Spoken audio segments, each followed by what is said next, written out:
The Boston Celtics built the best record in basketball behind a historically paced offense while Robert Williams III was rehabbing from off-season knee surgery, and yet they've become even more enjoyable to watch since his return.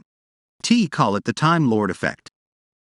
Williams III is unlike any other player on the Celtics roster, or the NBA as a whole, really. He infuses an undeniable energy every second he's on the court, and his impact goes far beyond his loud alley-oop finishes and volleyball blocks. Williams III treats the basketball like a ticking time bomb and is so eager to get rid of it that he sometimes unintentionally cranks the pace on the floor. Even his missteps are hilariously enjoyable. Earlier this week he pelted Jason Tatum in the face with the ball while eager to get moving in transition. On Thursday, he committed a backcourt violation while rushing to feed Tatum in a low clock situation. But his mere presence causes everyone's antennae to go skyward. Opponents think twice about attacking the basket, teammates are more willing to just throw the ball at the rim and let him work his gravity-defying magic, and fans are doubly engaged at the possibility of what he might do next. The big question at the moment is whether the Celtics will eventually shuffle Williams III back with the core starters. That lineup was an absolute wrecking ball last season, particularly on the defensive end. And yet it's played only 8 minutes in 3 games this season with less than stellar returns. That group did have a nice little 9-0 burst against the Clippers, but soon was just trading baskets. The defense with that group hasn't dialed it the way it did a season ago. The luxury these Celtics have is that their preferred small ball starting lineup in Williams III's absence has been so good that there's no need to force last year's starting lineup. Williams III can shake rust and get reacclimatized with that group in late half run as the team ponders the benefits of the double big look. But first, if you are new to the Celtics news channel, take advantage and subscribe so you don't miss the latest news that happens in the world of basketball. We are always bringing you firsthand here. Enjoy and like this video, so that YouTube continues to bring you the latest Celtics news in the world of basketball.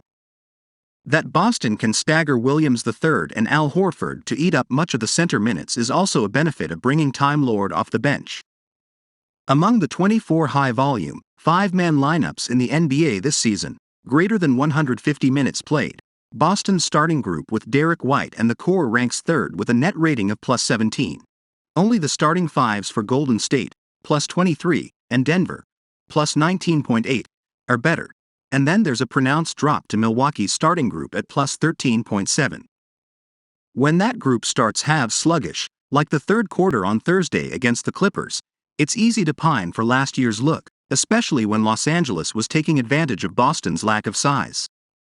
But being able to roll Williams III into the game as a human 5-hour energy drink is a luxury, too. And, for his part, Williams III is saying all the right things about his role. "I feel like I'm trying to win, you know what I'm saying," said Williams III. "If starting happens, it happens. But we winners over here. We pride ourselves on putting team first, you know what I'm saying? I can impact off the bench, starting. I like being able to see where I need to add the energy coming off of the bench. But, like I said, it's in the air, I'm gonna rock with these guys regardless." Williams III can analyze what the game needs and then make it a priority when he hits the floor. It's also nice for a Celtics team that struggled with consistent bench play last season to be able to throw in a guy who's capable of putting up a double-double in 21 minutes, like Williams III did Tuesday versus Houston. "Being able to watch the game, not starting, you can kinda break the game up a little bit, see where the energy is needed," said Williams III. "You know, I feel like Clippers center Ivica Zubac got his hand on every rebound Thursday, so when I'm sitting on the bench, we just needed more energy. 9 times out of 10, the person boxing out the big man is the person that's getting the ball, so just trying to get in there and get a lot of tip-outs. Rebounding, pace, defense. They're just part of what Williams III brings to the floor. And here are the numbers that prove it. 36.6, that's Boston's offensive rebound rate with Williams III on the floor this season. It's a staggering 12% higher than the team's season average. Boston's total rebound rate pops to a team-best 57.3%, or 7.5% above the team's season average, with Williams III on the court.